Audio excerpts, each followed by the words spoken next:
வணக்கம் மக்களே, யூஆர் வாட்சிங் in and out cinema with me Divya. Soori, Samuthirakani and Sasikumar, Unni Mukundan, Vadivukkarasi அப்படின்னு ஏகப்பட்ட ஸ்டாரோட நடிப்பில் உருவாயிருக்கக்கூடிய கருடன் படத்தோட ட்ரெய்லர் லான்ச் ஈவெண்ட் வந்து நடந்துருந்துச்சு. இந்த ட்ரெய்லர் லான்ச் ஈவெண்ட்ல வந்து பார்த்தீங்கன்னா ஸ்பெஷல் மொமெண்டா சூரி, சிவகார்த்திகேயன், விஜய் சேதுபதி 3 பேர்கிட்டையும் வந்து சில கொஸ்டின்ஸ் கேட்டிருந்தாங்க. அது எல்லாத்துக்குமே வந்து இவங்க 3 பேரும் என்ன மாதிரி பதில்கள் சொன்னாங்க, அவங்களுக்குள்ள என்ன மாதிரி ஸ்பெஷல் மொமெண்ட்ஸ் நடந்தது அப்படின்றத இந்த வீடியோவில் பார்க்கலாம்.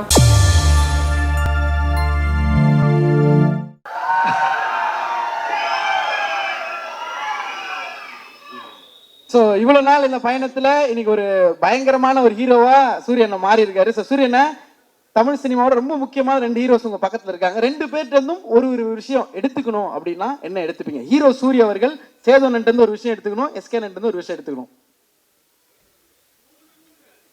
நான் தம்பிக்கிட்ட இருந்து அவரோட டான்ஸ் எடுத்துக்கணும்னு ஆசைப்பாரு. எஸ்கேன்ட்டு இருந்து டான்ஸ், மாமா கிட்ட இருந்து body language. Okay, super. So இப்போ வந்து ஹீரோ சூரியனை ரீமேக் பண்ண போறாரு ஏதோ ஒரு படம்னா, எஸ்கேனோட படம் எந்த படம் ரீமேக் பண்ணுவீங்க? சேதனோட படம் எந்த படம் ரீமேக் இல்லைன்னா பார்ட் 2 பண்ணணும்னா அண்ணனோட எந்த படங்கள் எடுப்பீங்க? வருத்தப்படாத வாழ்பேர் சங்கம். அதுல அவரு தானே ஹீரோ. இல்லண்ணே, அவர் இல்லண்ணே, அவர் வந்து உங்க ரோல் பண்ணோம் அப்படின்ற. அவர் ரோல் யாரு? நீங்க கேளுங்கண்ணே, போஸ் பாண்டே யாரு நான் பண்ணுவா? தம்பி நானே பண்ணிடுறேன், டபுள் ரோல், டபுள் ஆக்ஷன். பாத்தீங்களா? அத கூட யாருக்கும் விட்டு தர மாட்டேன், நானே தான் பண்ணுவேன். தம்பி நீங்க பண்ணுங்க தம்பி. விஜய் பண்ண, விஜய் ஹீரோ, அவன் பண்ண மாட்டேன். தம்பி அடுத்து வளர்ந்து வர காமெடி அங்க பண்ணட்டும். சரிண்ணா, ஓகே ஓகே. மாமா படம் வந்து சூது கவும். ஓகேண்ணா, கூடு விட்டு கூடு போயிறாரு சூரியன்.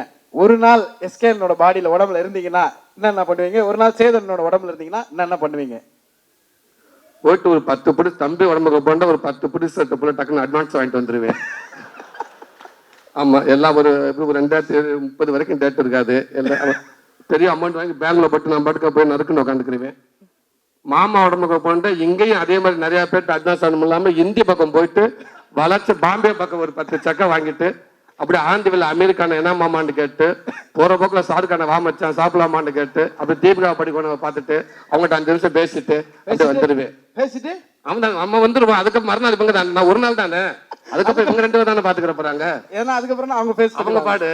ஸோ இப்போ ஹீரோ சூரியனுக்கு ஒரு அட்வைஸோ இல்லை ஒரு டிப்போ இல்லை நீங்க ஃபாலோ பண்ற கோட்டோ ஏதோ ஒன்று சேது ஒன்று ஒரு விஷயம், எஸ்கேன் ஒரு விஷயம் சொல்லணும்னா ஒரு அட்வைஸா இல்லை ஃப்ரெண்ட்லியா அன்பா எது வேணா சொல்லலாம், ஒரு ஷேர் ஏதாவது ஒன்று சொல்லணும்னா என்னென்ன சொல்லுவீங்க? ஒரு விஷயம் நான் தான் பெரியரோ. இந்த கேள்வி ஆரம்பிக்கும் போது ஏதோ நாங்க ரொம்ப சீனியர் மாதிரியும் இவன் ஏதோ எல்லாம் ஒன்றா வந்து தான். அட்வைஸ்லாம் ஒன்றும் இல்லை. இந்த எஸ்கே டிராவல்ஸ் ஒன்று வந்து ஒரு ஏதோ ஒரு பயம் ஓரத்தில் இருக்குன்னு நினைக்கிறேன். உனக்கு தேவையே இல்லை. அப்புறம் உண்மையில நிறைய பேர் பேருந்து வச்சுருக்காங்க. தொழிலில் சின்சியராக பண்ணாதவங்களுக்கு தான் பயம் இருக்கணும். ரொம்ப நேர்மையாகவும் சின்சியராக பண்ணுற ஒருத்தர் தொழில் என்றைக்குமே விடாது. நீ வாழ்க்கை நல்லா இருப்ப, நன்றி, பயம் அவசியம் இல்லாது. ஸோ இன்னைக்கு போனால் திரும்பி வந்துடுவோமோ அப்படின்னு உன்னை வேற ஒருத்தவங்க எப்படி பார்க்குறாங்கன்னு நினச்சி சந்தேகத்துக்கு தான் பதில் சொல்ல தேவையில்லைன்னு நினைக்கிறேன். நம்மளை என்னவா பார்க்குறோம் தான் இந்த மேட்ரு. அதனால வாழ்த்துக்கள். தேங்க்யூ மாமா. எஸ்கேண்ணே அட்வைஸ்லாம் சொல்றல, அட்வைஸ் இல்லைண்ணே, ஏதோ ஒரு விஷயம், ஒரு அன்பா ஒரு அன்பு அண்ணனுக்கு நீங்க இல்லை, அவருக்கு எல்லாமே தெரியும், கிளியரா தான் போயிட்டு இருக்காரு. நீங்க அவர் படங்கள்லாம் பார்த்தாலே தெரியும். ஸோ எதுவுமே நம்ம சொல்ல தேவையில்லை.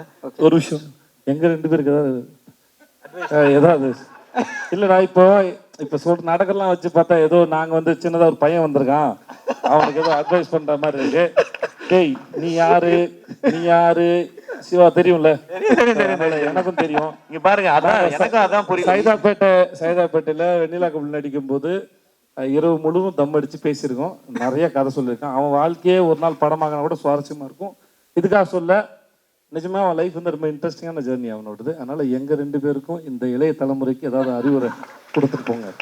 கண்டிப்பா நீங்க அவரை தான் கேட்கணும். அவர் ஈஸ்ட்மேன் கலர்ல இருந்து நடிச்சுக்கிட்டு இருக்காரு.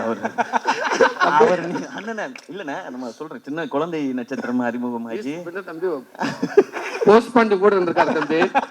அதனால அண்ணன் தான் அட்வைஸ் சொல்லணும். நான் அண்ணன் எதுனாலும் அட்வைஸ்லாம் இல்லை. இன்னும் நீங்க மேலும் எவ்வளவு உயரத்துக்கு போனாலும் கருப்பா லீனா ஒரு கதை நாயனா மாறணும்னு எப்பயுமே விட்டுறாதீங்க. ஏன்டா அவனை எங்க போனாலும் கூட கூட்டிகிட்டே போயிருக்கேன். இதை நான் சொல்வேன். ஒரே ஒரு ஃபைனல் ஆசை. சூரியனோட ஆஃபீஸ்ல ரொம்ப முக்கியமான ஒரு 2-3 போட்டோஸ் மட்டும் இருக்கும். இப்போ எடுக்கக்கூடிய ஒரு புகைப்படமும் கண்டிப்பாக ஒரு ஆஃபீஸில் வரணுன்றது எங்களோட ஆசை.